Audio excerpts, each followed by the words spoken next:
sore kepada Pak Muharman, Pak pemateri pertama dan pemateri kedua, dan teman-teman sekalian di acara Tell You Tech Talk ke-13. Izinkan saya untuk memperkenalkan diri.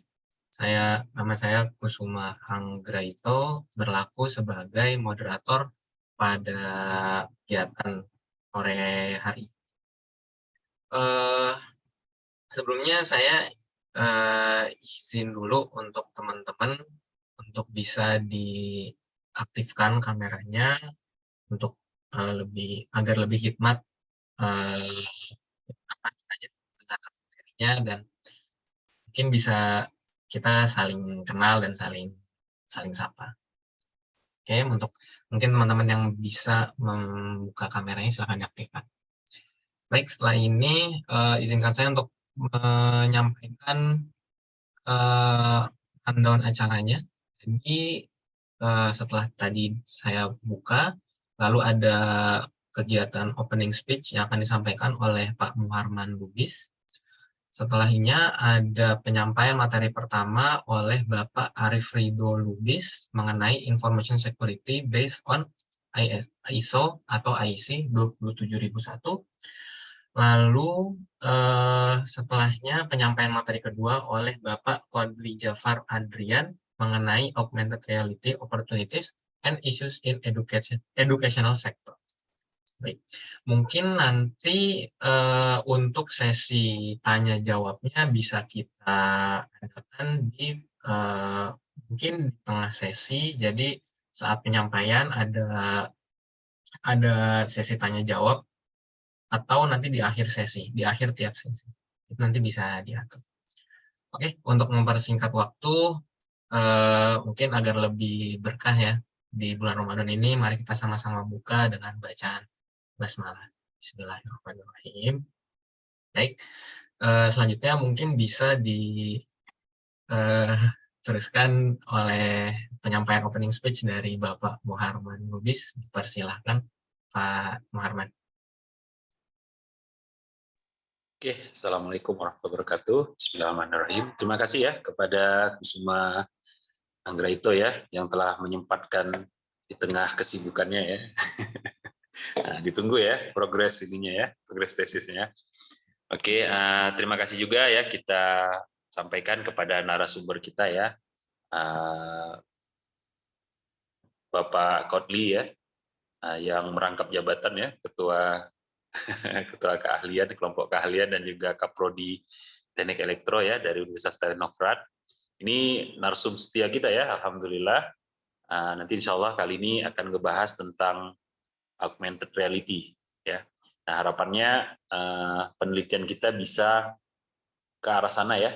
Dan kemarin juga kita sudah ngundang Pak Murman ya, insya Allah Pak Murman juga siap untuk augmented reality. Jadi bagi yang tertarik ya di augmented reality ataupun yang sejenisnya ya, di mixed reality ataupun virtual reality, insya Allah dari Prodi Magister Sistem Informasi siap untuk terkait hal tersebut ya. Dan bagi mereka yang misalnya mau ke Pak Kodli juga bisa ya, silahkan nanti ditanyakan, dan kalau memang tertarik silahkan, insya Allah Pak Kodli terbuka ya untuk penelitian-penelitian tersebut. Dan yang berikutnya, terima kasih juga, kayaknya masih dalam perjalanan ya, adik saya tercinta ya, oh sudah ya, adik saya tercinta ya, Arif Ridho Lubis ya. Ini juga narsum setia kita ya, insya Allah akan ngebahas tentang information security berdasarkan ISO ya. Ini insya Allah juga narsum yang handal ya. Kalian bisa lihat dari banyaknya gelar ya yang dimiliki oleh beliau. Ada Security Plus ya, ada Project Plus, CSCU dan lain sebagainya. Saya nggak tahu, mungkin udah nambah lagi ya. Oke, nanti insya Allah bagi yang tertarik di peminatan digital enterprise juga bisa ke arah situ ya.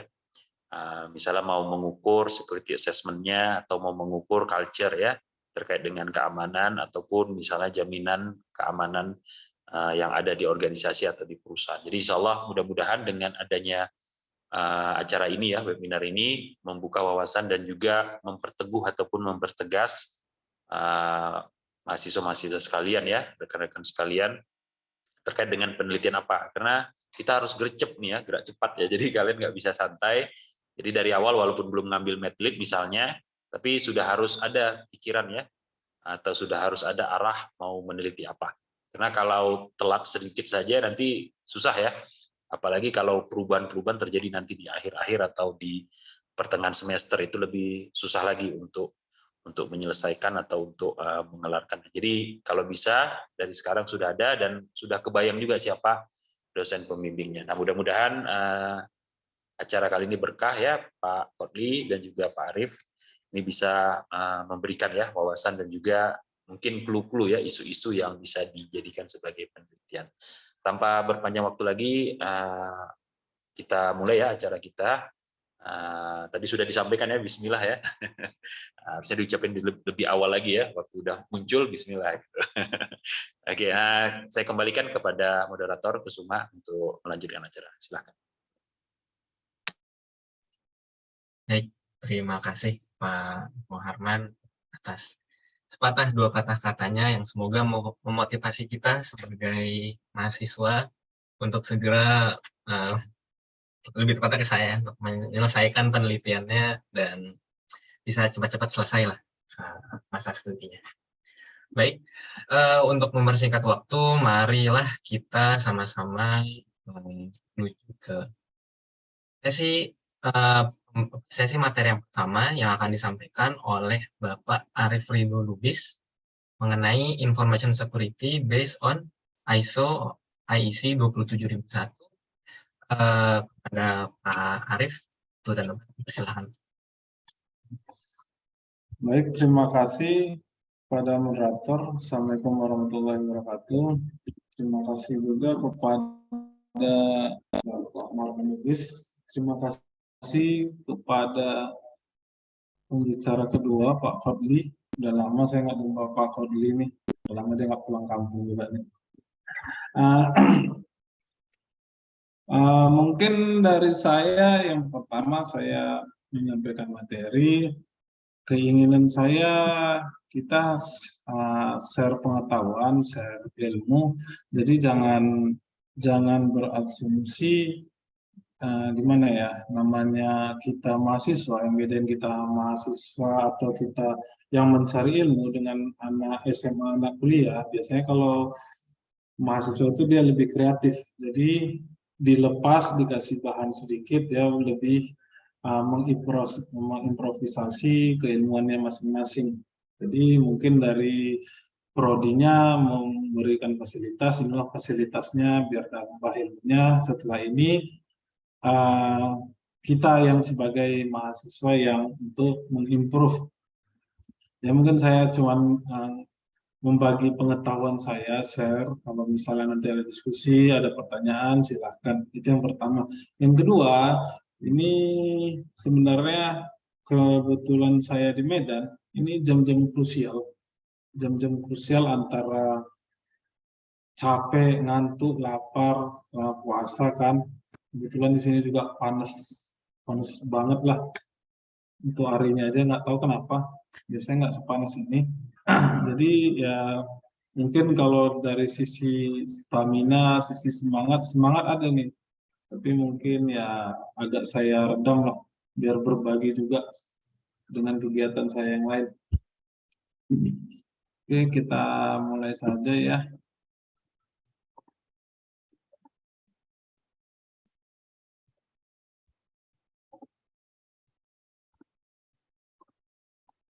Izin saya sharing PowerPoint saya.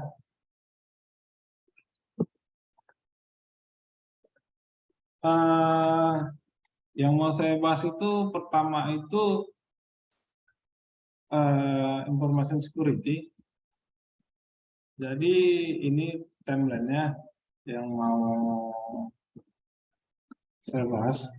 Ada pengenalan informasi security, ancamannya, teknologi, kebijakan, sama yang terakhir kita kaitkan dia dengan ISO 27001. Kalau kita cerita informasi security, berarti kita cerita tentang keamanan.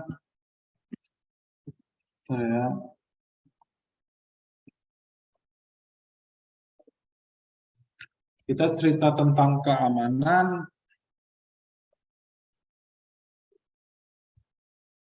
gimana mengamankan sebuah informasi sehingga informasi itu tidak bisa didapatkan sama pihak-pihak yang tidak berkepentingan, baik itu dari isi kontennya, hak aksesnya, dan lain sebagainya. Terus kenapa keamanan informasi itu penting? Jadi kita bisa bayangkan kalau kita misalnya mengirimkan data yang dikirimkan ini bersifat urgent, rahasia, dan perlu cepat. Sementara ada orang-orang yang tidak berkepentingan, dia bisa mendapatkan akses untuk melihat, ini melihat saja ya, bukan mendapatkan, masih melihat saja. Itu kan sangat dilarang, sangat tidak diperbolehkan.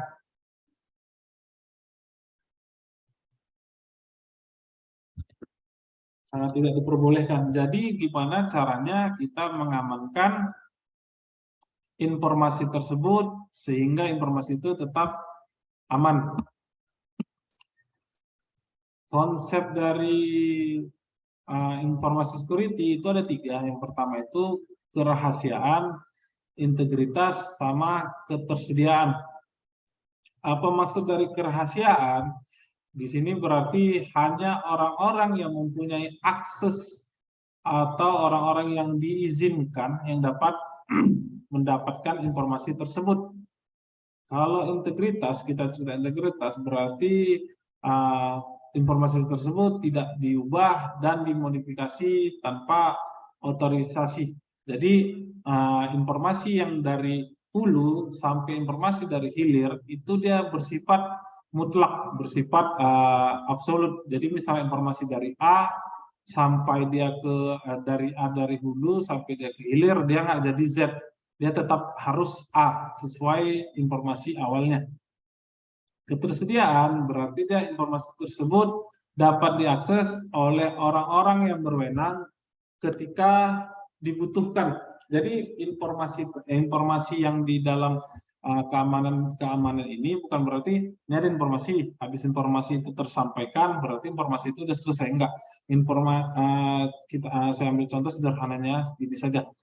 Nah, misalnya kita buat database aplikasi atau database sederhana saja. Di situ ada nama, ada tempat lahir, ada umur dan sebagainya. Itu database itu kan berupa informasi. Informasi itu disimpan saya ambil contoh misalnya disimpan di server.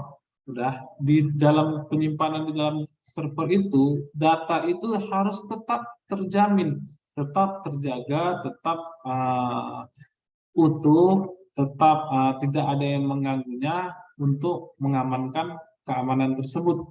Jadi dia hanya bukan percakapan, misalnya saya bercakap satu orang dari orang A ke orang B, bukan hanya sebatas tersebut. Jadi selama informasi itu penting, diperlukan, masih dibutuhkan, dan masih tersimpan, keamanannya tersebut mesti kita jamin. Ini yang saya tadi bilang, misalnya keamanan informasi kenapa penting? Karena informasi itu bisa sangat berharga, bisa berupa data individu, data organisasi, dan data pemerintahan. Sama kalau ditanya kebetulan saya lagi ngambil dokter S3, kebetulan juga saya tinggal nunggu ujian terbuka nih. Jadi yang namanya informasi itu kadang kita sepele, namanya informasi kita beranggapan informasi cuman ini yang kita kasihkan. Ternyata informasi tersebut kalau dikelola dengan bagus itu akan menghasilkan sebuah informasi berbentuk data yang bisa digunakan untuk depannya. Saya ambil contoh, kalau kita biasa menggunakan Instagram, contoh ya, kita menggunakan Instagram terus kita manusia update lah, saya bilang seperti itu. Kalau kita mengupdate terus kita misalnya kita lagi liburan misalnya ke Bali, terus kita update ada lokasinya, ada waktunya, kan gitu. Kira-kira data yang kita share kan kita merasa kita yang nge-share biasa saja kan gitu. Kenapa? Karena dia hanya mengirimkan informasi hanya sebatas ya saya kan ngirim foto saya ngirim saya lagi di Bali. Tapi saya sebagai yang mengamati Anda yang memberikan informasi di Instagram tersebut itu merupakan data yang bagus sama saya. Kebetulan saya orang baik gitu. Kalau misalnya dapat orang yang tidak baik untuk kejahatan, berarti pada saat sekarang ini Anda tidak ada berada di rumah. Anda tidak ada berada di rumah, berarti otomatis saya bisa melakukan kejahatan di rumah tersebut. Gitu loh. Jadi saya pribadi kalau kita ingin menge-share segala sesuatu yang namanya di dunia yang namanya di dunia maya, kita itu harus betul-betul teliti lah. Oh, kira-kira ini bagus tidak? Ini bagus tidak gitu. Kenapa? Gimana bilangnya ya? Ada kasus kalau misalnya kita sebut nama, saya nggak mau nyebut nama ya. Misalnya saya buat nama saya di Google itu pasti keluar tuh sampai 10 halaman. Tapi saya ini kan bukan siapa-siapa gitu. Tapi ada salah satu orang yang main di perusahaan. Ini bukan saya bilang ininya ya, mungkin oknumnya aja ada yang main di tambang. Dia itu orang kaya raya, tapi dia tidak ada kalau kita cari di Google. Kira-kira kenapa dia tidak ada di Google nama dia? Sementara dia salah satu orang kaya lah, saya bilang. Orang terkaya pun bisa lah saya bilang. Kenapa? Karena dia menjaga informasi kerahasiaan yang ingin dirahasiakan dia. Contoh, saya nggak bilang dia ya, contoh. Saya nggak mau terkenal nih. Kenapa saya tidak mau terkenal? Saya menjaga privasi saya, menjaga kalau saya, biarpun saya orang kaya, saya mau liburan, saya tidak diganggu sama fans-fans saya. Dan itu.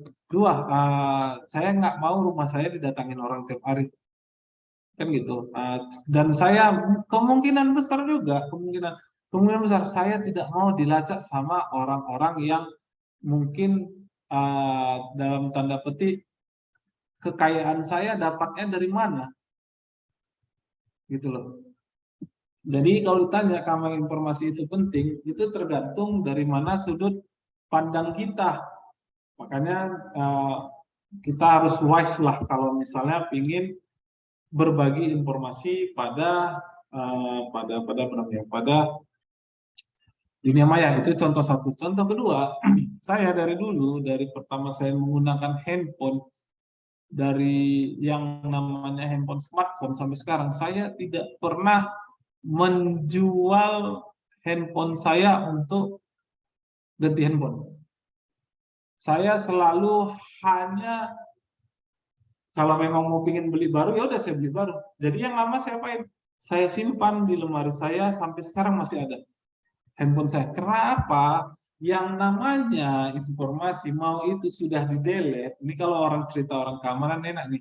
Orang forensik, orang keamanan, pasti dia paham ini nanti kalau cerita seperti saya. Yang namanya informasi itu tidak ada yang 100% akan hilang datanya. Mau itu di laptop, mau di hard disk, cerita hard disk lah, mau di hard disk, mau di handphone. Makanya saya selalu tidak mau handphone lama saya jual. Ya, itu saya pribadi. Kenapa? Saya tidak mau data-data saya diambil sama orang. Kalau orang lain mau jual, ya terserah. Ada juga nya kawan saya sebulan saking update-nya handphone baru ganti. Makanya tergantung dari pribadi masing-masing. Kalau kita merasa aman, belum tentu itu aman. Itu yang pasti kan.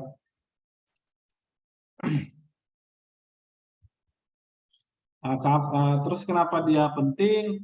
Karena itu merupakan aset. Kenapa bisa menjadi aset? Sederhananya gini, pernah nggak dari kita sekalian, kawan-kawan sekalian, data yang kita tiba-tiba kita dapat telepon nih dari orang, terus menawarkan asuransi. Saya rasa hampir semua pernah kan. Kira-kira datanya dari mana gitu. Data itu kan diambil dari tempat lain, makanya dia bisa dapat nomor kita, nama kita, pekerjaan kita. Apakah itu tidak sebuah resource? Iya, itu sebuah resource. Resource untuk apa? Resource yang digunakan untuk mencari keuntungan, gitu loh. Oke, terus informasi itu penting mungkin nih ya, please apa ya, flashback lah, mengingat-ingat yang masa lalu, mengingat cerita lama. Terus kenapa itu penting? Ya banyak sih ya, mungkin terus apalagi kalau sekarang misalnya banyak aplikasi itu kan, aplikasi yang dikirim Anda dapat hadiah atau ada nih paket, terus disuruh klik, tiba-tiba uang rekening Anda sudah habis kan gitu kan, berpindah tempat. Ya, selanjut ancaman sistem informasi itu apa aja? Itu banyak variannya. Ini beberapa ancamannya, ada ancaman sistem informasi yang berupa malware, ada yang berupa phishing, ada yang berupa DOS. Ini beda apa ya? Beda cara kerja dan beda apa ya? Beda skema lah. Mungkin saya nggak bahasnya ini kali. Jadi udah paham lah saya rasa, misalnya malware itu apa aja. Itu kan biasanya kalau kayak Trojan, virus dan sebagainya. Phishing lagi, phishing biasanya di email, terus DOS. Ini kalau orang jaringan biasanya cerita DOS, DDoS. Jadi kalau zamannya saya dulu SMP mungkin, jadi mungkin pemateri 2 juga seumuran saya nih mungkin kan gitu. Jadi kalau yang ikut juga paling nggak jauh sama saya umurnya. Jadi waktu zamannya saya dulu SMP itu, misalnya kalau kayak jaringan ini kan keamanan informasinya dia misalnya gini nih, dua warnet, warnet tahu lah ya, dua warnet A, warnet B, terus bersaing nih satu tempat merebutkan pelanggan. Jadi karena si warnet A ini dilihatnya ramai kali, warnet B ini iri lah gitu kan. Terus setelah dia melakukan attacking menggunakan DOS untuk menyerang server dari warnet A, biar warnet A servernya bisa terbakar. Kan gitu, itu kurang lebih seperti itu sistem dari ya keamanan security yang biasa kalau untuk jaringan tadi di DOS dan di DOS. Terus ada man in the middle, terus ada brute force attack, SQL injection, keamanan-keamanan yang sering kita dengar lah.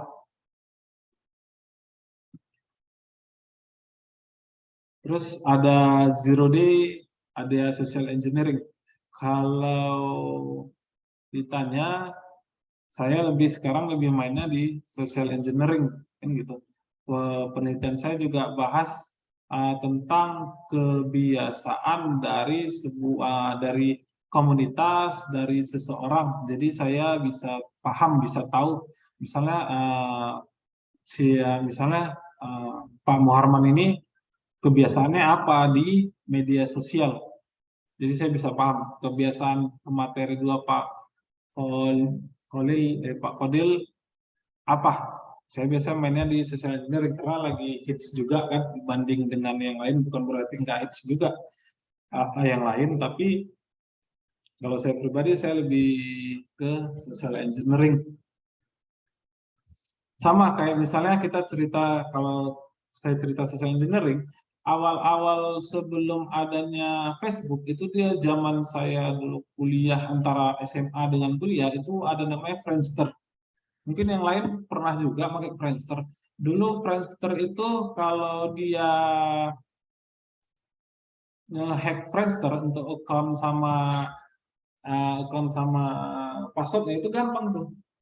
Nah, kita buat aja misalnya page yang sama persis, nanti kita bisa dapat. Itu kurang lebih 3 bulan 4 bulan berjalan. Setelah itu pengembangan terus sehingga sampai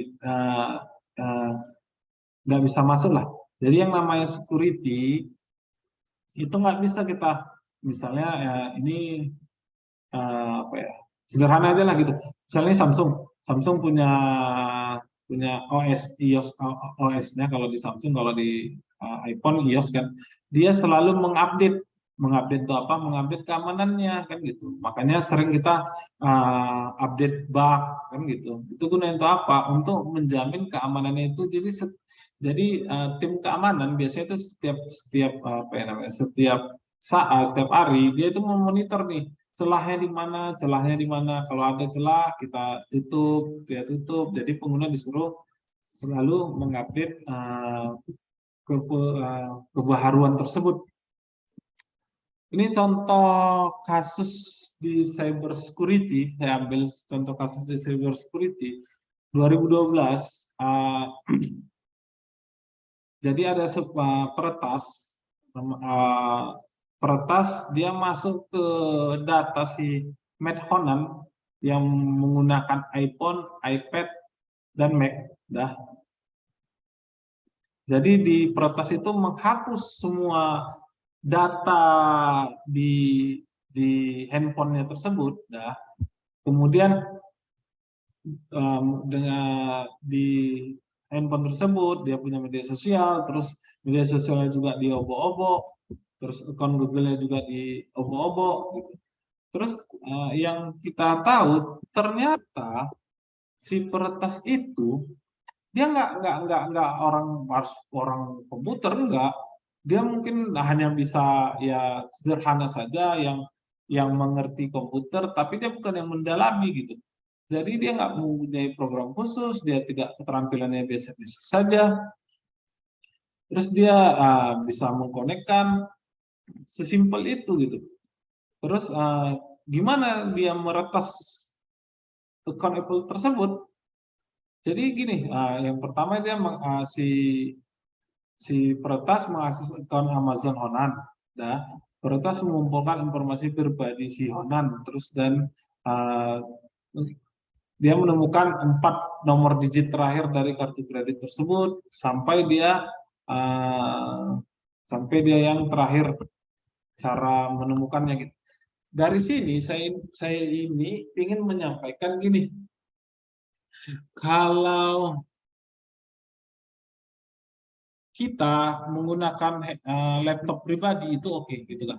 Tapi apakah kalau kita menggunakan mungkin warnet, warung internet mungkin udah jarang ya.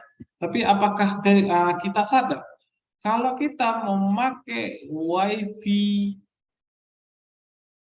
umum di ruang publik, apakah keamanannya itu terjamin? Tidak. Semua akses kita itu masih bisa tersimpan pada router yang punya WiFi tersebut.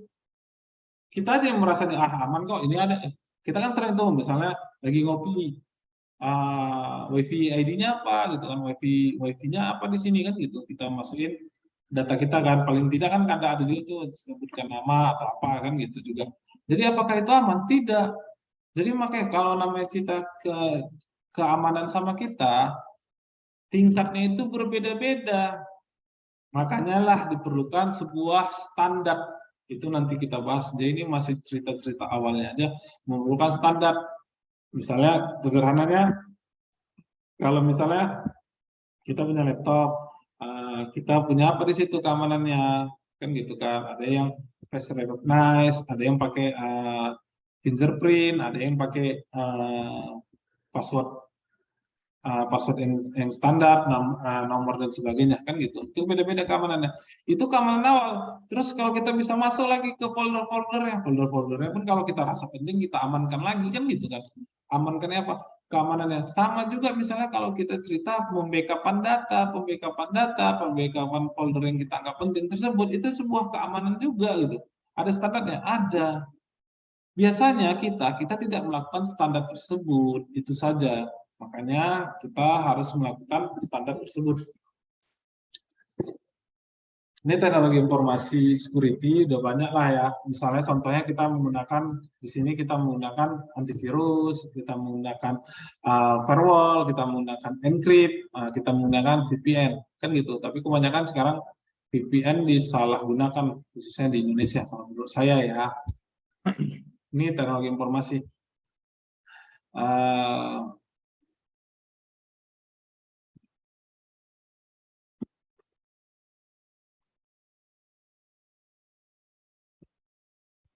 Oke,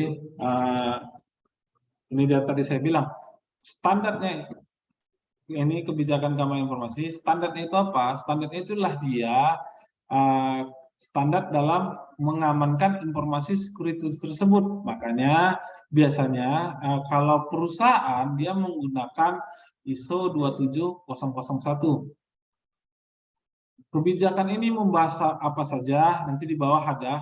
Jadi ini ISO 27001 ini kan dari luar.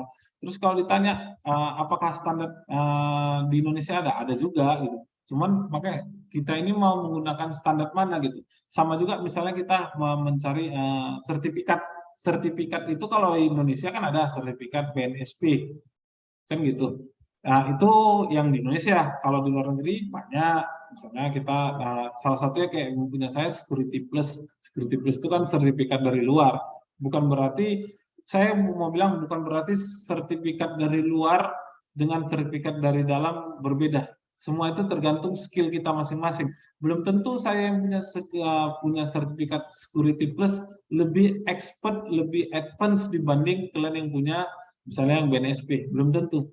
Kenapa? Kalau saya pribadi, saya ini seorang dosen, saya ini seorang peneliti, tapi saya bukan sebagai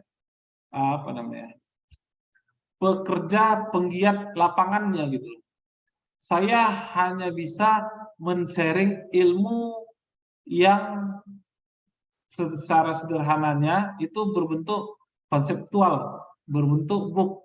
Tapi kalau misalnya ini kita cerita praktis, kalau cerita praktis mungkin lebih expert di kawan-kawan sekalian, misalnya dia yang menjaga keamanan di bank atau keamanan perusahaan dibanding saya. Oke. Terus cerita ISO tersebut itu membahas apa aja? Itu dia.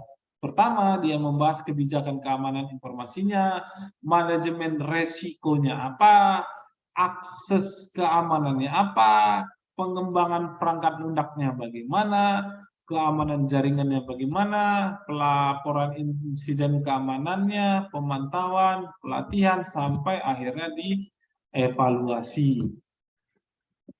Ada 9 item pada ISO 20071 yang membahas tentang informasi keamanan. Oke, terus kalau tadi ditanya, ini kan sebenarnya kegiatan kita untuk apa? Kegiatan kita kan biar membuka pemikiran kita sekalian, gimana sih keamanan, misalnya yang tadi dibilang untuk tesis, gimana sih keamanan perusahaan tersebut. Jadi kalau misalnya mau saya sharing sama saya sederhana gitu.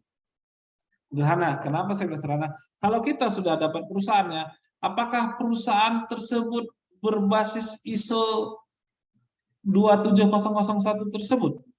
Kan gitu. Kalau misalnya belum, bisakah 9 item ini diletakkan pada perusahaan tersebut? Kalaupun bisa, apa saja item-item yang kurang pada standar ISO ini untuk menjaga informasi pada perusahaan tersebut? Hal-hal seperti itu yang bisa dibahas dari kalau misalnya kita mau buat di bagian tesis. Tapi apakah 9 item ini bisa dipecah? Misal saya mau Pak, saya mau cerita misalnya tentang manajemen resikonya saja pada informasi security perusahaan. Bisa. Kalau saya tergantung depend apa yang mau kalian buat. Kalau mau 9, kalian rajin dan punya waktu panjang, oke. Kalau kita namanya anak kuliah, kita ini pemikirannya lain gitu. Kalau saya pribadi, saya ingin ilmunya dapat, cepat tamatnya, IP-nya tinggi, habis selesai bisa upgrade pangkat, upgrade level. Makanya saya banyak pemikiran. Cuman kalau namanya seorang peneliti, kalau saya ditanya saya sebagai seorang peneliti, saya ingin menggarap semuanya. Tapi kalau saya ditanya sebagai seorang seorang mahasiswa, ya udah saya ambil aja beberapa yang saya anggap penting di perusahaan, itu yang mau saya bahas. Kenapa? Saya terkejar dengan waktu yang hanya mungkin 6 bulan kan gitu, atau tesis 6 bulan atau setahun. Kalau panjang banyak kali atau perusahaan besar, ya saya sendiri mengerjakan semua item ini kan pasti lebih membutuhkan waktu lebih panjang. Oke. Jadi regulasi dari ISO ini kan standar informasi security. Jadi gini, bisa nggak kita mendapatkan ISO tersebut? Bisa. Caranya gimana? Perusahaannya ini mengikuti standar-standar ISO dari 27001 tersebut. Setelah standarnya dipenuhi, inilah yang kita laporkan ke bagian yang verifikasi bahwa perusahaan kita ini sesuai dengan ISO 27001. Oke, jadi ya standarnya itu yang tadi bisa kalian baca juga di sini. Di sini kan bisa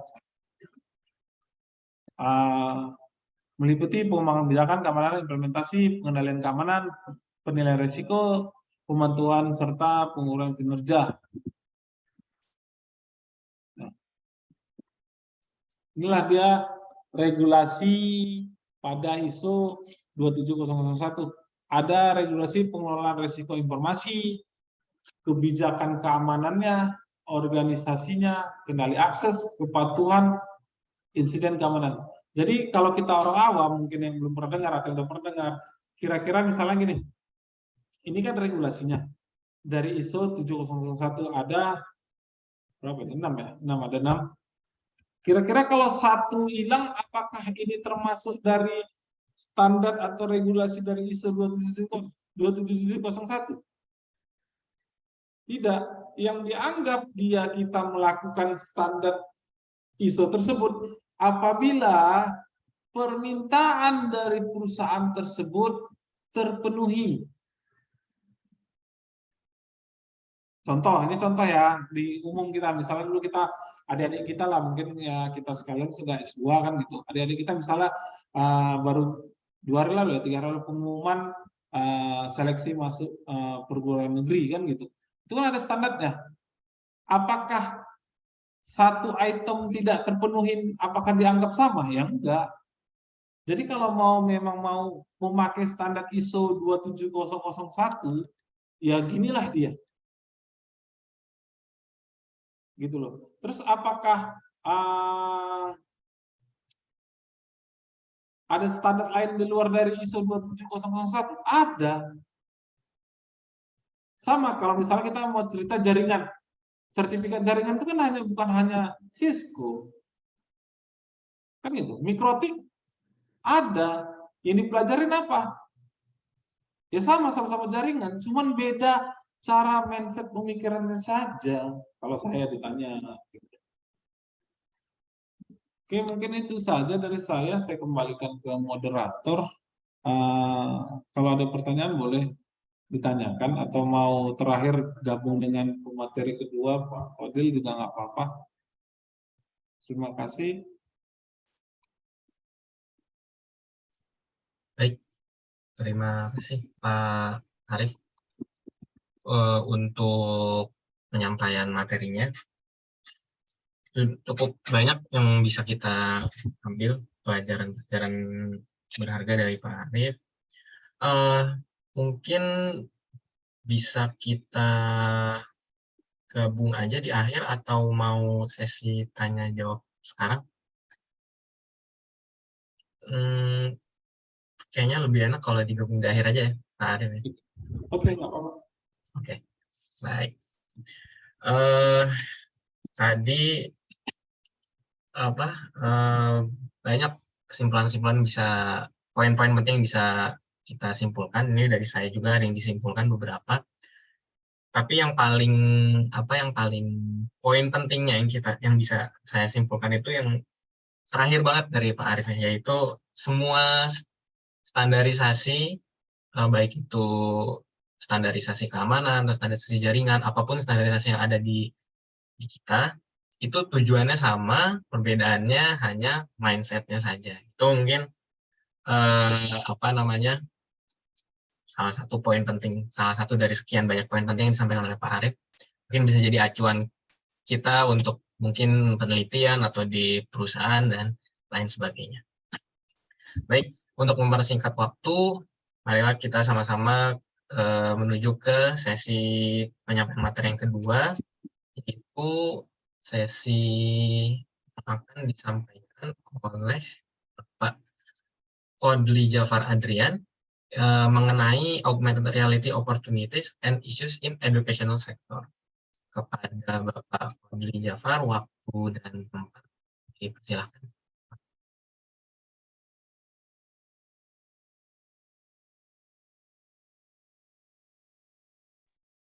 Ya baik, Assalamualaikum warahmatullahi wabarakatuh. Suara saya dengar ya Mas Kusuma? Aman, Pak. Aman ya. Sebelumnya terima kasih kepada Bapak Muharman Lubis yang telah mengundang saya lagi ya. Ini yang ketiga kalinya, semoga tidak bosan Bapak Kodli terus ya. Mungkin kedepannya bisa saya undang teman saya di sini. Kemudian juga yang saya hormati tentunya Bapak Kaprodi kita, Bapak Arif Ridho Lubis, rekan dari zaman kapan ya, sampai lupa saya. Panjangnya ya kami saling mengetahui. Ya mungkin kalau saya pulang kampung yang pertama kali teman yang saya cari adalah Bapak Arif Ridho Lubis ya. Tapi akan membahas tentang information security ya. Baik, izin share screen ya Mas Suma.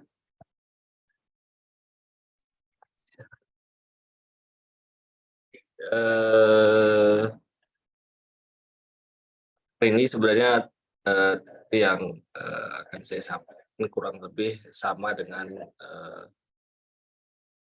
pertemuan sebelumnya, namun dengan update yang lebih banyak ya. Izin juga Bapak Muharman dan rekan-rekan mahasiswa di Telkom. Awalnya memang saya diminta untuk sharing terkait AR ya, augmented reality. Namun yang seperti kita pahami bersama, teknologi ini tidak lepas dari teknologi baru yang sedang booming, yaitu metaverse ya. Jadi kalaupun kita nantinya akan mengarah ke arah riset ataupun skripsi ataupun tugas akhir, menurut saya tema itu menurut saya bisa saya sharing juga, walaupun sebenarnya tema metaverse ini sebenarnya di Telkom ada ahlinya ya, Bapak Andri Alamsyah. Saya juga pernah satu forum dengan beliau. Jadi ada hal-hal yang juga mungkin saya akan sharing yang saya dapatkan juga dari beliau ya. Baik.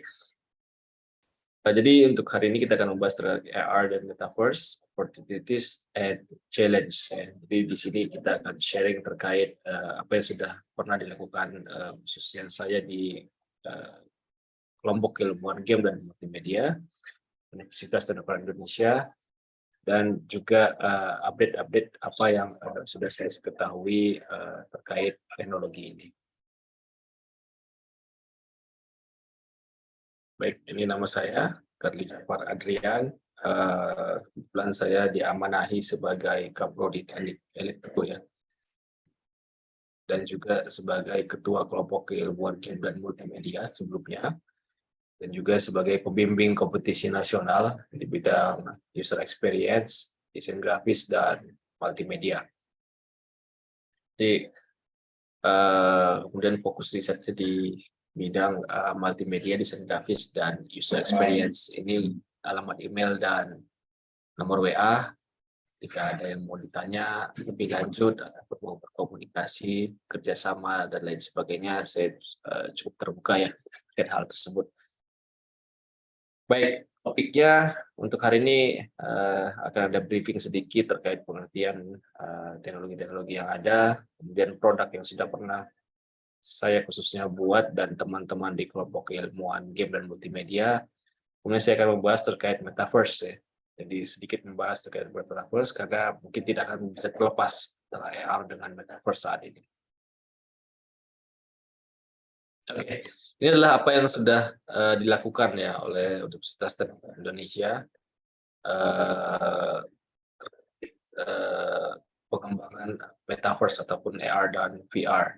Ya, jadi kita kemarin mengadakan kegiatan bersama Kominfo ya, bersama Kominfo kita mengadakan pengenalan metaverse di Indonesia yaitu Metaverse 101 yang diadakan di Lampung ya, tepatnya di universitas kami, di mana kami berusaha mengimbangi ya. Di saat ini kan sedang prosesnya teknologi yang berkembang itu metaverse ya. Jadi kita di Lampung tidak mau kalah, jadi kita mau masyarakat Lampung khususnya siswa maupun mahasiswa itu sudah mengenal. Jadi jangan sampai ketika teknologi ini booming kita masih ketinggalan ataupun nggak siap. Nah, jadi kami mengembangkan hal tersebut dengan mengundang Kominfo. Waktu itu kami salah satu yang pertama mengenalkan metaverse di Indonesia, dan juga kami mengadakan riset-riset yang sebelumnya sebenarnya sudah dilaksanakan dan pengabdian kepada masyarakat di bidang yang sama. Jadi kami ke sekolah-sekolah dan memperkenalkan teknologi AR, VR, kemudian juga metaverse menggunakan Oculus ya. Kalau AR VR-nya menggunakan karya-karya yang sudah kami buat ataupun kami beli ya. Jadi ada beberapa buku kan, buku-buku yang bisa kita gunakan menggunakan AR. Dan kami kenalkan ke masyarakat. Tujuan kami adalah itu yang kami sampaikan, masyarakat menjadi lebih mengenal teknologi dan dari sisi kampusnya ataupun mahasiswanya kita bisa buat. Mungkin itu bisa menjadi ide-ide bagi teman-teman atau rekan-rekan di Telkom ya. Bisa buat produk AR maupun VR, kemudian juga bisa menyelesaikan masalah yang ada di masyarakat ya. Kemudian ini kita ke yang paling dasar dulu, pengenalan ya, apa itu AR. Tentunya AR adalah medium, sebenarnya adalah sebuah medium yang menghubungkan antara dunia virtual dan dunia nyata. Dia menggunakan berbagai macam teknologi yang dimana kita bisa menghasilkan dunia virtual dalam bentuk 3D yang bisa kita nikmati, bisa kita gunakan, bisa kita pelajari. Ya. Ada dua macam teknologi, yang head mounted itu yang dipasang di kepala ya, teknologi AR-nya yang dipasang. Tidak cukup populer sebenarnya, kecuali memang saat ini dengan populernya metaverse sudah mulai banyak yang menggunakan kacamata seperti ini. Dan yang sering kita kenal yaitu handheld display. Jadi ini menggunakan aplikasi yang kita install di handphone kita dan bisa kita gunakan menggunakan marker ataupun tanpa menggunakan marker ya, marker plus ataupun menggunakan marker. Jadi ini yang sering digunakan ataupun digunakan sebagai tugas akhir mahasiswa. Nah, ini juga bisa mungkin menjadi referensi bagi teman-teman ya. Tapi arahnya tentunya kita sebagai mahasiswa kalau bisa risetnya kalau sekarang itu kami di Lampung lebih mengarah ke penyelesaian masalah yang ada di masyarakat. Jadi bagaimana AR itu ataupun VR nantinya itu bisa menyelesaikan problem yang ada di masyarakat. Seperti apa? Nah, jadi AR ini bisa diimplementasikan di berbagai lini. Jadi tidak hanya edukasi, bisa juga entertainment tentunya yang paling populer ya saat ini, AR, VR itu, dan metaverse. Namun arahnya ke depannya akan mengarah ke pendidikan, edukasi. Jadi riset-riset di bidang immersive teknologi seperti ini akan mengarah ke edukasi, karena tentunya banyak sekali perdebatan apakah teknologi ini bisa membantu pembelajaran di kelas ya. Masih banyak hal-hal yang sering diperdebatkan terkait itu. Namun kita dari sisi teknologinya kita coba kembangkan. Memangnya kenapa sih? Problemnya apa? Ya, ini adalah laporan dari PISA ya di tahun 2018. Sebenarnya ada juga update di tahun yang terbaru, tapi ini saya memberikan yang tahun 2018. Jadi Indonesia itu memiliki peringkat 71 dari 78 negara di bidang matematika. Bahkan di bidang yang lain itu juga cukup rendah di bidang sains dan membaca. Jadi level kita dari sisi pendidikan itu sebenarnya cukup rendah sekarang. Apa yang bisa kita lakukan mahasiswa di bidang ICT? Tentunya ini salah satunya ya. Salah satunya kita menggunakan teknologi-teknologi immersif seperti AR, VR untuk mencoba menjawab masalah ini. Apa yang sudah dikerjakan, jadi ini real problem ya, yang sudah pernah kita kerjakan di tahun 2019-2020, yaitu Math AR Book. Mungkin teman-teman melihatnya sederhana, tapi memang pada faktanya adalah di masyarakat kita penerapan teknologi memang masih minim. Mungkin bagi kita yang mahasiswa komputer ya, ini Pak, ini mah mudah banget buat kayak gini. Tapi itu adalah solusinya sebenarnya. Kita sebenarnya tidak perlu memikirkan hal-hal yang sulit-sulit untuk menyelesaikan masalah di masyarakat. Karena masyarakat sendiri melihat teknologi itu masih baru. Kemarin itu ketika kita bawa kacamata VR, itu guru-guru bahkan siswanya itu senangnya luar biasa. Mereka terkejut ada teknologi seperti itu. Kok bisa ini teknologi apa? Bagi kita mungkin yang di kota besar ya, mungkin itu hal biasa. Tapi ketika kita terapkan di masyarakat, ternyata mereka belum melihat bahkan, belum tahu bahkan terkait hal itu. Ya ini case yang pertama, mungkin bisa menjadi contoh ya kalau teman-teman ingin mencari sebuah kasus. Jadi ini bangun ruang. Ini kita terapkan di SD Muhammadiyah di Lampung ya. Emang kenapa sih perlu dibuat seperti ini? Jadi case-nya seperti ini. Nah, ini kasusnya. Jadi tadi ya problem di awal yaitu tingkat pendidikan matematika kita masih rendah loh. 71 dari 78 itu rendah banget.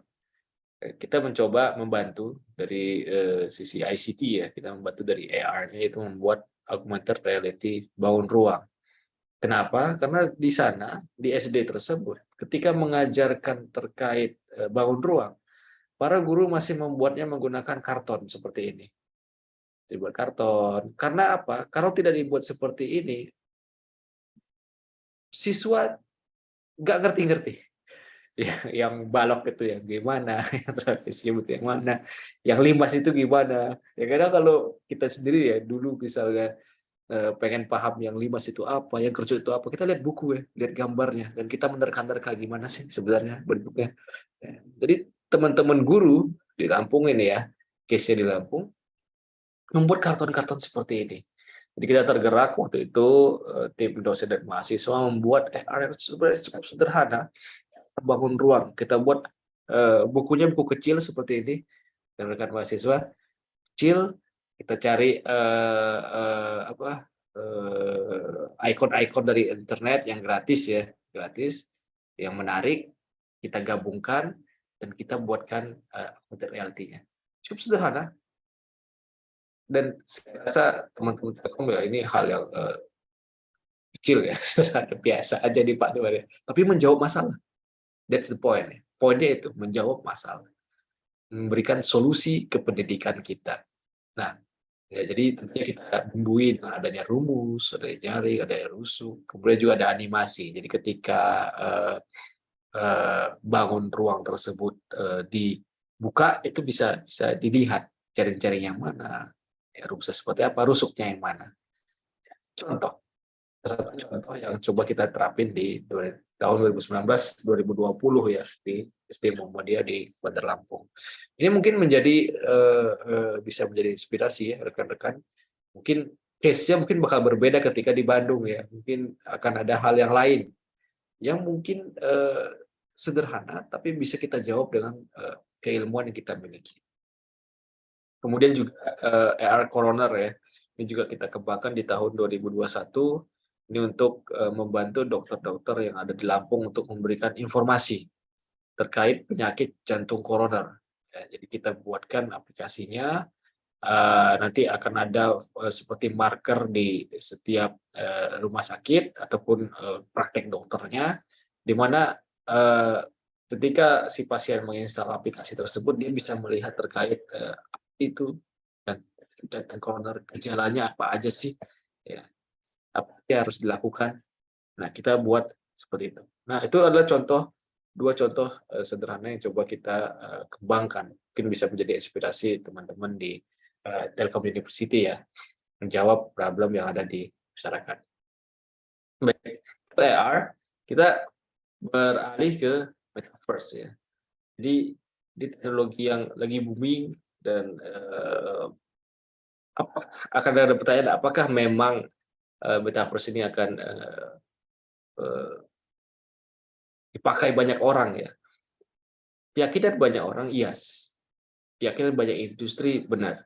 Dalam beberapa tahun yang akan datang ini bakal banyak sekali teknologi-teknologi yang mulai mengarah ke sana. Bisnis-bisnis akan mengarah ke sana. Jadi banyak sekali pembahasan terkait hal tersebut, didukung lagi banyaknya teknologi yang mendukung terciptanya teknologi ini di masa yang akan datang. Seperti yang kita ketahui, teknologi AI ya, yang mendisrupsi kampus ya. Saya tidak tahu di Telkom pakai ChatGPT boleh apa enggak ya. Saya nggak tahu, mungkin saya akan bertanya ke Mas Kusuma boleh apa enggak. Tapi kalau di Teknokrat diizinkan. Jadi kami mengizinkan mahasiswa menggunakan ChatGPT. Kenapa? Karena ya gimana cara ngelarang ya? Nggak bisa dilarang lagi kan. Jadi konsep pembelajarannya, konsep tugasnya sudah dirubah. Jadi kami lebih bertanya, lebih mengevaluasi pemahamannya. Ya mungkin laporannya bagus, keren, menggunakan ChatGPT, tapi dia paham apa enggak? Itu yang coba kita rumuskan di terkait kembangan teknologi AI yang sedang marak-maraknya nih. Hubungannya apa? Ya, ini juga berkaitan dengan teknologi AI yang bisa membantu para desainer ya, seperti DALL-E, mungkin rekan tahu, ataupun Midjourney. Jadi kita cuma memberikan teks, kemudian keluarlah karya-karya desain yang sangat mudah sekali.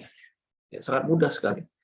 Ya, itu juga menjadi tantangan kita, bagaimana cara kita menjawab. Kemudian saya juga baru mendapat kabar ini baru aja kemarin ya. Saya baru baca di Instagramnya, apakah saya kelewat apa gimana. Ada aplikasi namanya Spine. Jadi Spine apa Spline saya lupa. Jadi dia hanya menuliskan sebuah teks, kemudian dari teks itu dia bisa mengenerate sebuah objek 3 dimensi. Ya, jadi nggak perlu lagi ya kita belajar 3 dimensi susah-susah, tinggal di teks, ketik teks, keluarlah objek 3 dimensi. Nah, jadi apa? Wah Pak, berarti teknologi desainer, programmer, berarti nggak kepake dong. Nggak seperti itu. Betul, teknologi AI ini bakal mendisrupsi para programmer pemula, desainer pemula. Ya, tapi jangan mau jadi pemula. Itu jawabannya. Ya. Karena AI ataupun robotik itu tidak bisa menggantikan kreativitas manusia. Iya ada ChatGPT, tapi pertanyaan yang berkualitas akan menghasilkan jawaban juga yang berkualitas. Sehingga kita juga harus paham. Kita harus menjadi lebih expert. Iya betul ada Midjourney ataupun DALL-E, tapi coba bandingkan kalau seorang desainer yang memainkan teknologi AI seperti DALL-E maupun Midjourney, hasil desainnya pasti berbeda, lebih bagus, lebih keren.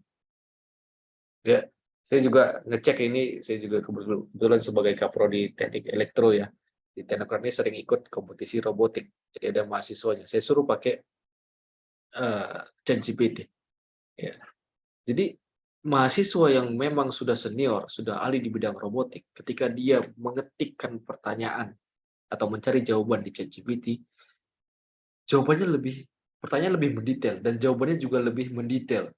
Ternyata seperti itu. Apa artinya? Kita tetap harus belajar. Kita tetap harus memiliki ilmu yang expert, yang tinggi untuk menggunakan. Alat AI ini hanya membantu kita ke depannya agar kerjaan kita lebih cepat, ya, lebih mudah. Ya, jadi akan ada pertanyaan apakah mereka akan menggantikan kita, pekerjaan di masa depan bakal seperti apa? Ya ini akan saya coba jawab ya di pertemuan ini. Nah, di meta ya hubungannya apa tadi? AR tadi. Jadi ini adalah gabungan dari semuanya, dari immersive technology, AR, VR, MR, maupun XR ya. Materi desain, kemudian juga ada koordinasi juga, kombinasi juga dengan AI dan big data, cloud computing, tentunya juga dengan blockchain ya. Walaupun sebenarnya teknologi metaverse ini sebenarnya bukan term yang baru ya, istilah yang baru, sebenarnya sudah lama sekali dan prosesnya itu cukup panjang. Saya ingat dulu di tahun 2009 saat saya kuliah, itu ada namanya Second Life ya, kita membahas Second Life. Itu sebenarnya salah satu awal dari teknologi metaverse ini, bagaimana kita ada avatar dan kita berkumpul, berhubungan, berkomunikasi di dunia virtual. Itu sebenarnya sudah cukup keren ya di tahun 2009, waktu saya masih kuliah dan membahas terkait itu, sudah ada sebenarnya. Namun dengan banyaknya teknologi pendukung yang semakin memperkuat teknologi ini, akhirnya mau tidak mau metaverse akan muncul dengan lebih mudah. Nah, alasan utama kenapa sih, apa boleh dengan pendidikan yang tadi kita bahas, kita gunakan metaverse di bidang pendidikan. Jadi ini salah satu slide yang saya ambil dari Prof. Meliana ya, dari BINUS. Mereka juga sedang mengembangkan metaverse sendiri ya. Pengalaman belajar yang berbeda ya, yang imersif ya. Kemudian mata kuliah sekarang yang online, dia lebih berkualitas. Kemarin juga saya mengikuti praktisi mengajar. Para praktisi sekarang ketika rapat online itu tidak hanya menggunakan Zoom ya, tapi juga menggunakan kelas-kelas virtual, bahkan metaverse studi. Saya lupa namanya metaverse studi itu apa. Ya, saya lupa, nanti saya share lagi. Tapi dia menggunakan itu. Ya. Mereka, jadi para praktisi menggunakan hal tersebut di mana mereka punya avatar sendiri seperti game kecil, di mana dia bisa login, kemudian dia bisa masuk ke sebuah kantor virtual, kemudian di situ ada ruangan rapatnya, ada ruang diskusinya, ada ruang dia kerja sendirian, ada seperti itu. Rata-rata praktisi menggunakan hal tersebut, dan kita juga jangan sampai tinggalan ya. Kemudian menjangkau lebih banyak mahasiswa dari berbagai tempat di dunia secara virtual. Ke depannya mahasiswa tidak harus mungkin berada di kota yang sama. Ya, mahasiswa bisa mengambil mata kuliah online ataupun course online yang bisa kita tingkatkan kualitas pembelajarannya menggunakan metaverse. Kemudian juga membantu dosen menciptakan pengalaman belajar yang imersif ya, melalui edutainment, learning melalui entertainment dan playing.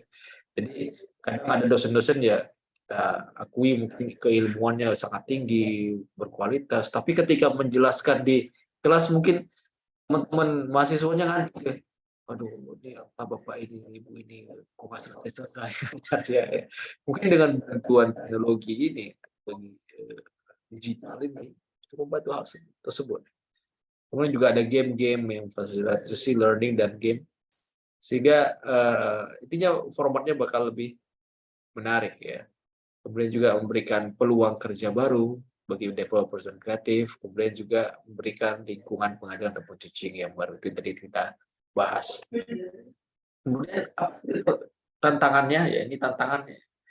Tentunya tantangannya adalah keterlibatan manusia dalam dunia virtual semakin lama mengurangi interaksi fisik ya. Tentunya ini terkait kesehatan, ini yang sedang dibahas sebenarnya. Seberapa lama sih sebenarnya manusia itu bisa menggunakan kacamata VR itu? Seberapa lama sih sampai mereka bosan ya? Dan seberapa lama itu membuat si manusia itu bahkan mengurangi interaksi sosialnya? Ya. Itu sebenarnya cukup berbahaya ya. Di Prof. Meliana memberikan istilah, kalau zaman kami itu ada Tamagotchi. Tamagotchi itu seperti permainan yang bisa memelihara anak digital ya, hewan digital. Ketika main itu kita nggak lupa waktu. Apakah nanti ke depannya bakal seperti itu, akan ada pembahasan lebih mendetail. Kemudian jaminan keamanan, cyber security tentunya, of course. Kemudian kondisi sosial ekonomi, masyarakat yang tidak semua belum tentu semua orang mampu mengakses metaverse. Ini menjadi slot ataupun hole, lubang yang berusaha kami imbangi ya di Universitas Pendidikan Indonesia. Kami berusaha mengimbangi ini masalah ini dengan cara mengadakan pengabdian kepada masyarakat ke daerah-daerah, sehingga daerah-daerah tidak tertinggal lagi, tidak tertinggal terkait teknologi-teknologi ini yang berusaha kami bantu. Tentunya dosen dan mahasiswa dilibatkan di situ, mungkin juga bisa memberikan sumber inspirasi ya bagi Telkom University. Kemudian hilangnya proses interaksi langsung antara dosen dan mahasiswa karena virtual, ini cukup berbahaya ya, karena akan sulit sekali menggantikan interaksi langsung ya, interaksi langsung. Mau kita menggunakan Zoom ataupun telepon langsung, ketika kita belajar langsung ke gurunya ataupun dosennya di depan kita, itu feelingnya beda. Beda kayak saya ini ngajar dengan teman-teman lagi di Zoom, di mana kan kita bisa matiin aja videonya, kemudian kita ngapain gitu kan.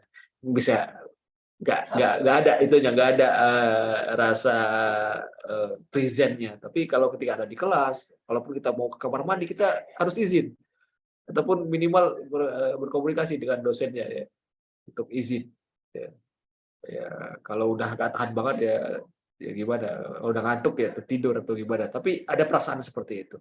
Nah itu yang ketika kita belajar dengan suasana yang memang mendukung, biasanya ilmunya ya lebih mudah untuk dipahami daripada kita menggunakan online misalnya.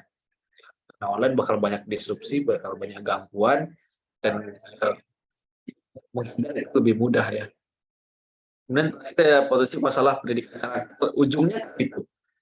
Ketika pembelajaran di kampus itu tidak maksimal, ataupun di sekolah itu tidak maksimal, ya potensinya adalah masalah karakter ya. Ini juga beliau bahas terkait materinya ataupun tidak sesuai realitas dan lain sebagainya. Nah, ujungnya bakal ke situ. Itu akan menjadi problem yang harus kita selesaikan. Itu pembahasan terkait human computer interaction ataupun psikologi pendidikan nih. Bagaimana nanti teman-teman di pendidikan akan mencoba bagaimana penerapan teknologi tidak mengubah ataupun bahkan mendikan ya, mengurangi kualitas pendidikan kita. Walaupun penerapan teknologi pasti akan terjadi di masa yang datang. Nah, lalu apa yang diperlukan untuk mendukung keberhasilan teknologi metaverse? Tentunya dukungan regulasi ya, dukungan regulasi penerapan pembelajaran di sekolah ataupun kampus yang didukung oleh pemerintah. Kemudian kerjasama dengan perusahaan. Ya. Jadi banyak sekali perusahaan-perusahaan metaverse sekarang, seperti kemarin kita dikunjungi oleh Nusa Meta ya. Jadi mereka berusaha mengembangkan dunia virtual, di mana di situ kita bisa promosi, kita bisa membuat warung ya. Saya nggak tahu di Bandung bahasanya warung atau kedai ya. Intinya itu buat toko di dunia virtual itu, dan kita bisa berbisnis di situ. Ya. Kemudian kerjasama dengan perbankan tentunya, yang terkait dengan uang virtual ya. Dan memiliki sumber daya yang mumpuni di bidang teknologi dan kreatif. Ini yang saya berulang kali sampaikan, kami berusaha untuk itu, kampus berusaha untuk menyiapkan mahasiswanya, mengarahkan riset-risetnya ke arah sana. Jadi ketika keluar dari kampus ataupun tamat, mereka memiliki kemampuan di bidang teknologi dan kreativitas. Kemudian juga memiliki infrastruktur teknologi yang memadai ya.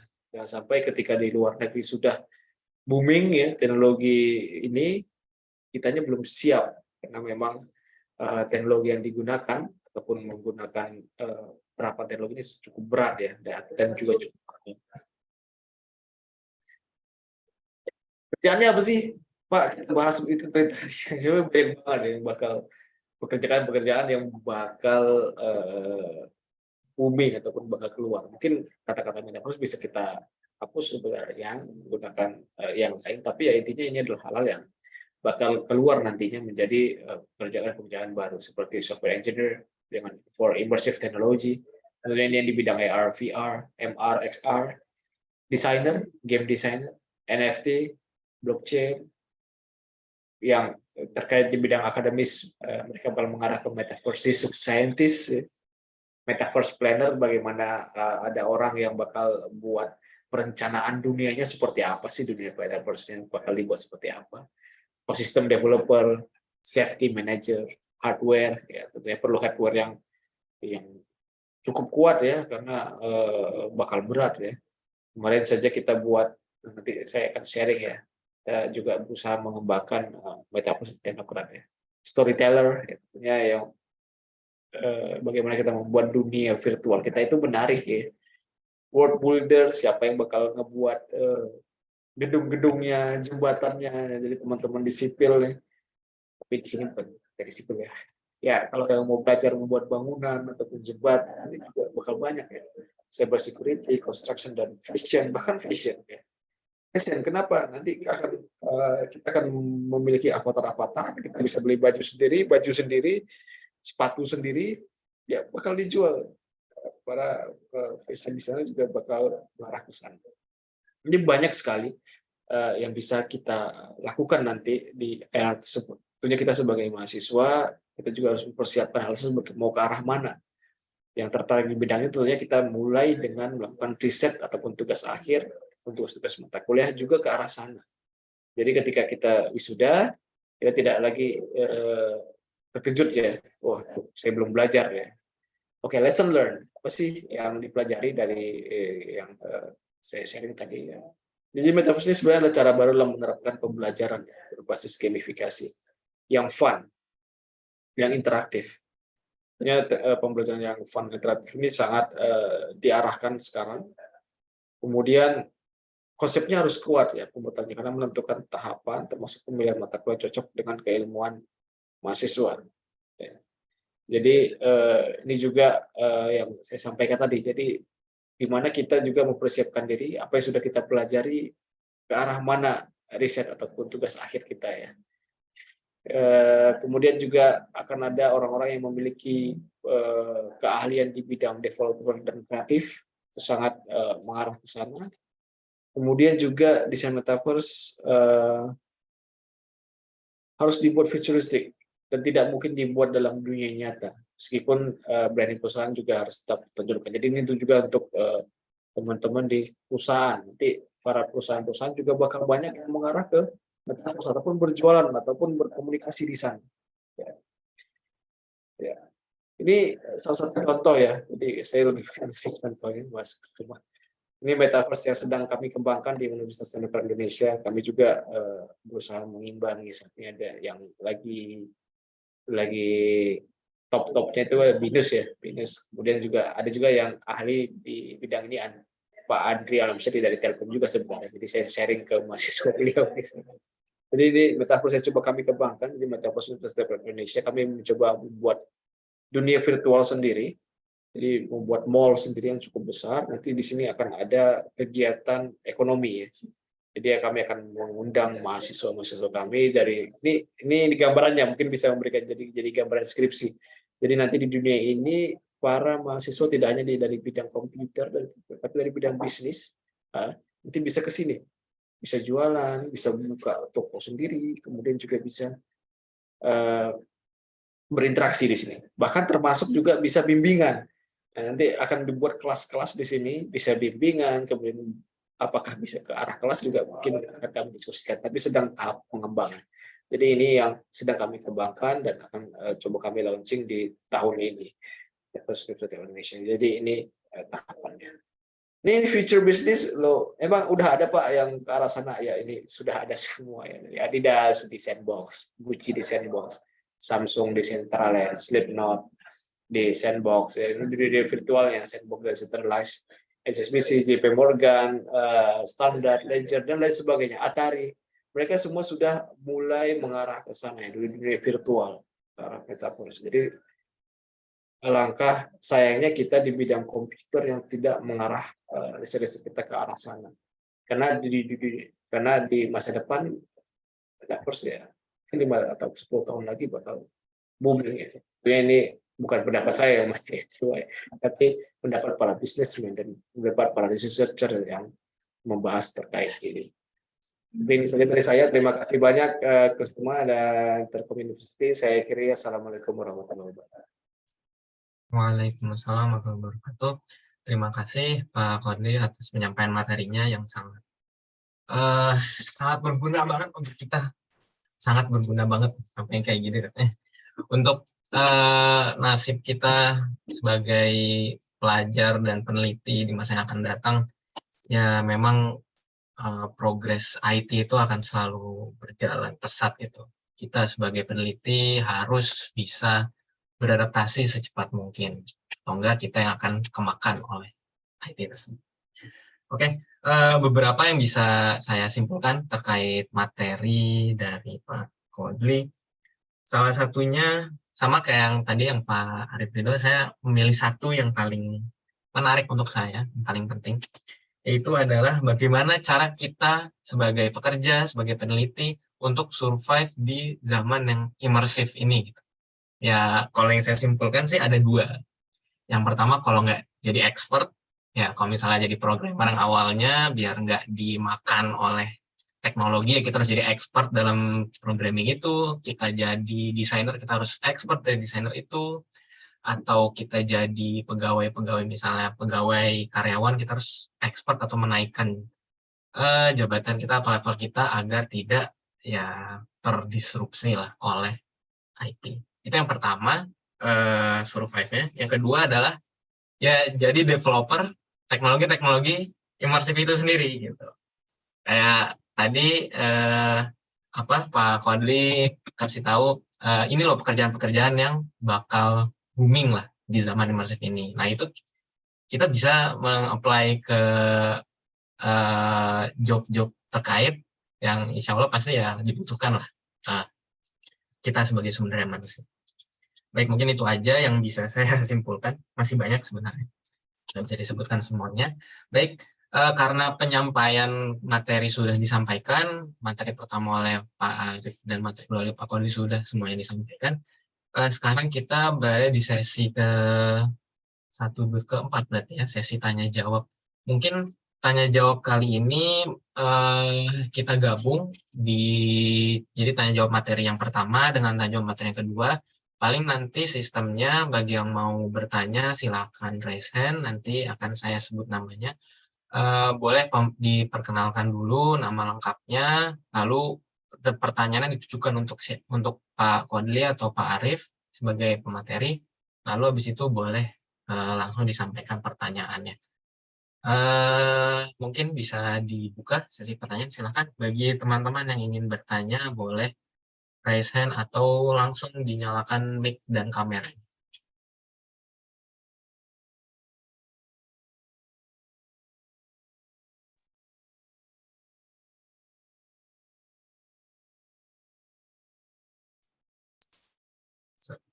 Baik, di sini ada Mas Rizky yang mengangkat tangan. Boleh, Mas, dinyalakan? Udah nyala ya? Boleh, silakan. Kedengar suara saya, Pak? Terdengar. Oh ya, terima kasih Mas Kusuma sebagai moderator. Assalamualaikum warahmatullahi wabarakatuh. Waalaikumsalam. Perkenalkan, nama saya Rizky Aulia Hakim. Saya izin bertanya untuk Mas Kodli. Mas Kodli, saya tertarik dengan materi tentang augmented reality sama metaverse itu ya, Mas. Yang jadi pertanyaan saya itu sebenarnya ada dua. Yang pertama, untuk desain metaverse-nya, untuk metaverse-nya sendiri, desainnya biasanya pakai tools-nya apa? Terus apakah beda cara ngedesain di metaverse dengan kayak desain misalnya kayak animasi atau game gitu, kira-kira seperti apa gitu. Nah, yang kedua, tadi kan Pak Kodli itu juga menyinggung metaverse itu di dunia bisnis gitu ya. Kalau nggak salah, info yang saya dapat itu dalam transaksinya itu bisa menggunakan cryptocurrency. Apakah itu kira-kira di masa depan kira-kira bisa seperti itu nggak? Atau gimana itu menurut Pak Kodli? Terima kasih.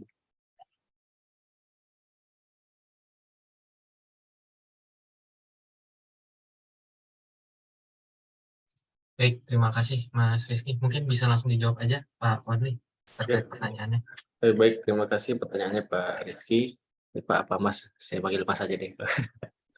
Ya baik, Terkait pengembangan metaverse, jadi kita bisa membuat sendiri dengan menggunakan aplikasi yang sudah ada ya. Misalnya 3D itu menggunakan Blender ataupun 3D Aspects. Jadi yang normalnya bisa menggunakan teknologi yang ada. Jadi teman-teman juga kita sekarang mengembangkan metaverse di Universitas Indonesia itu menggunakan Blender ya, saat ini sedang dikembangkan. Tapi ada beberapa penyedia virtual world seperti Roblox itu ataupun Sandbox itu sudah menyediakannya sendiri ya. Misalnya Roblox dia menyediakan template-template yang seperti menggunakan Canva, itu sudah ada, tinggal ditarik-tarik aja, ataupun nanti juga bisa diupload. Jadi sebenarnya ada dua cara tergantung penyedianya ya.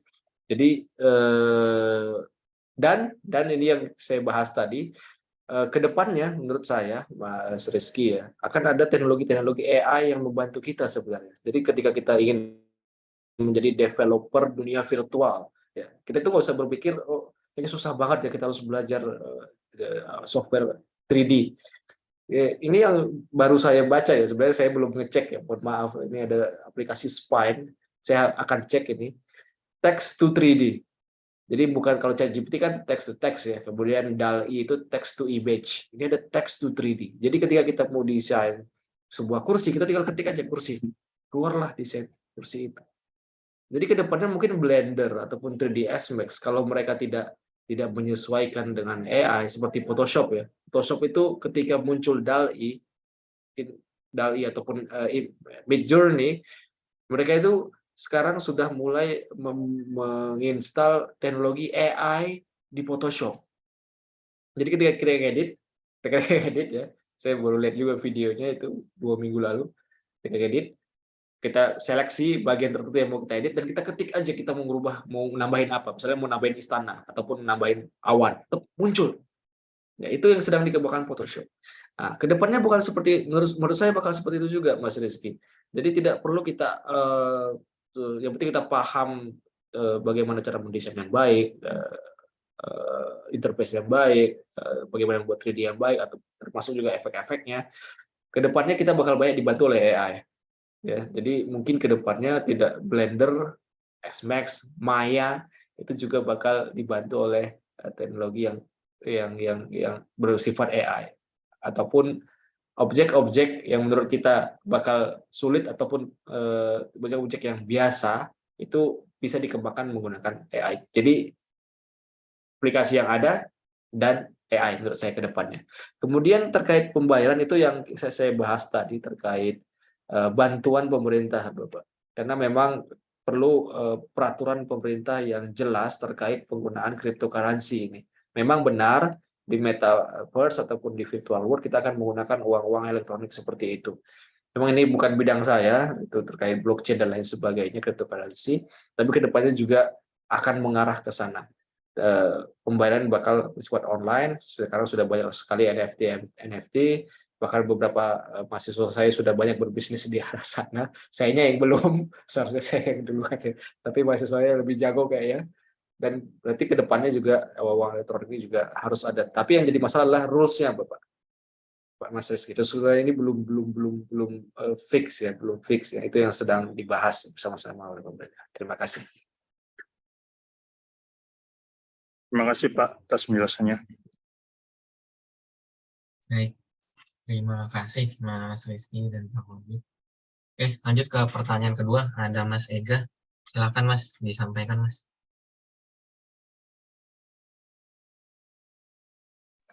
Ya, Assalamualaikum warahmatullahi wabarakatuh.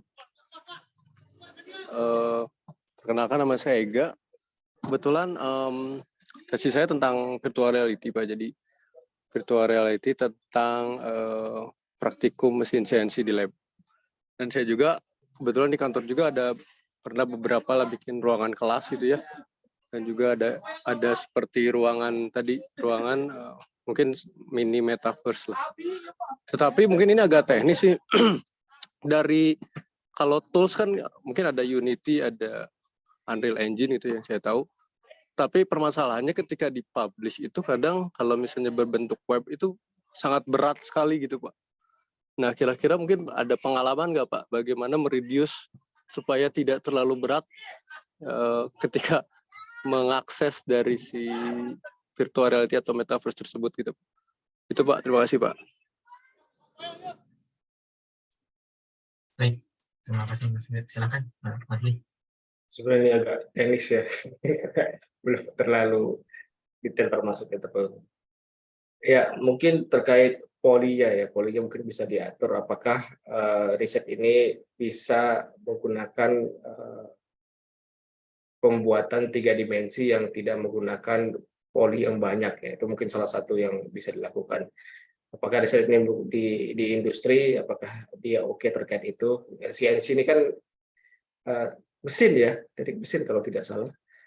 Nah, itu ketika di upload memang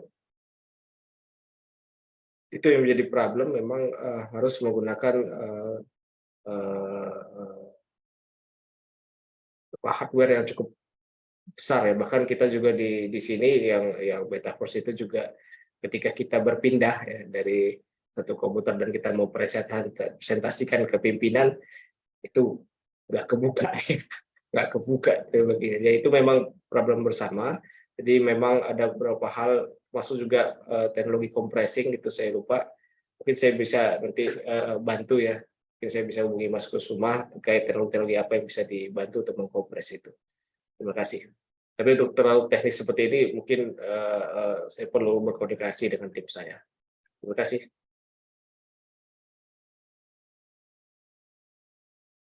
Ya, terima kasih Pak.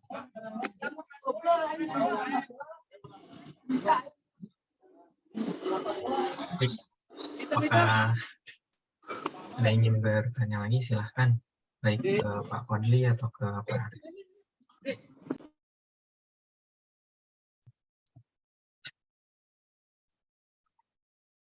Jikalau tidak ada, mungkin yang terakhir dari saya kali ya, sebagai moderator yang bertanya. Kalau saya mungkin ke Pak Arif tentang standarisasi. Ini saya muncul pertanyaan. Untuk perusahaan sendiri itu kan pastinya butuh standarisasi ya Pak Arif ya.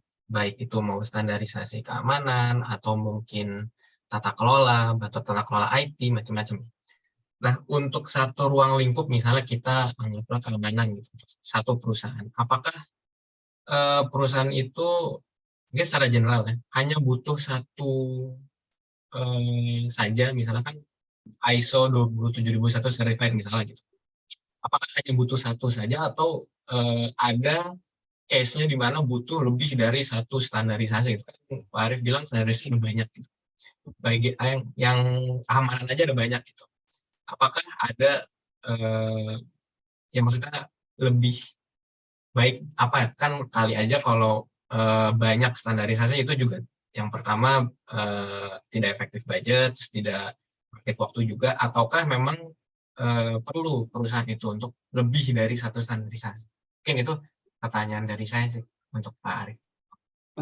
Terima kasih. Kalau cerita standarisasi, sebenarnya kalau misalnya satu bidang, kalau saya pribadi itu hanya cukup satu saja. Misalnya kan kalau kita cerita tadi informasi keamanan itu kan ISO 27001. Tapi kalau untuk standarisasi lain ya nggak ada masalah. Bidangnya berbeda itu nggak ada masalah berbeda standarisasi. Karena apa? Karena kalau ditanya apakah satu contoh aja ya, apakah satu ISO itu mewakili semua kebutuhan?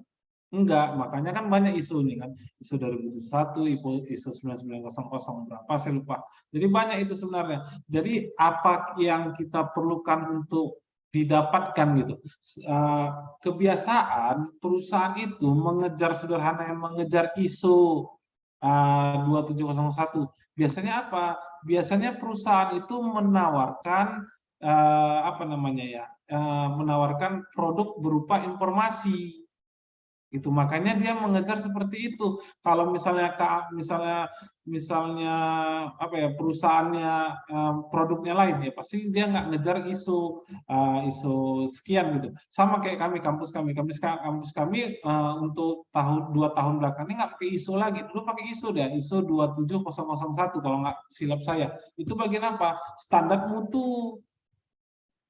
syarat mutu untuk bagian pendidikan gitu. Jadi tergantung kita menggunakannya apa. Tapi apakah satu perusahaan A ISO-nya banyak? Bisa, bisa.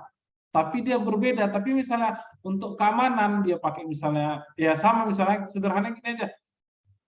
Kita jaringan, apakah kita di dalam server atau dalam jaringan ruangan itu pakai Cisco terus pakai Microtik? Ya pasti nggak mungkin kan, hanya satu saja gitu. Itu kalau cerita rule-nya benernya. Tapi apakah ada yang lain? Ya pasti ada gitu. Ada faktor-faktor lain, contohnya faktor kedekatan kita gitu. Kalau kita mau main misalnya ke Eropa, itu orang itu biasanya standar yang kita gunakan standar Eropa. Teman kalau kita mau main ke Amerika itu standarnya berbeda juga gitu. Sama kalau kita cuma mainnya di Indonesia aja ya udah, sertifikat BNSP pun laku. Tapi apakah kita punya sertifikat BNSP laku di luar negeri? Tidak. Tapi apakah sertifikat luar negeri laku di Indonesia? Laku. Ujungnya ya semuanya uang juga gitu. Tergantung kebutuhan, tergantung politiknya, deal-dealnya gimana, tergantung tujuan yang mau kita bagaimana. Mungkin itu jawaban dari saya, Mas Kusuma. Baik, terima kasih Pak Arief, sangat menjawab. Baik, mungkin sudah cukup kali ya untuk sesi pertanyaannya, sesi tanya jawabnya udah ada 3 penanya. Baik, karena seluruh sesi ini sudah kita jalankan sama-sama sampai sesi yang Q&A ini, mungkin kita lanjut ke sesi kelima yaitu sesi foto bersama, sesi screenshot bersama untuk sebagai dokumentasi. Mungkin teman-teman yang masih di depan laptop, emang pasti sebenarnya di depan laptop ya, mungkin boleh dinyalakan sejenak kameranya untuk ya terlihat lah muka-muka ingin buka puasanya bagi yang berpuasa. Mungkin alangkah berkahnya kita ngabuburitnya itu sambil menuntut ilmu gitu kan. Nah ini mungkin sebagai bukti untuk dijadikan dokumentasi dari pihak universitas. Baik, mungkin teman-teman yang belum diaktifkan kameranya boleh diaktifkan sejenak untuk foto.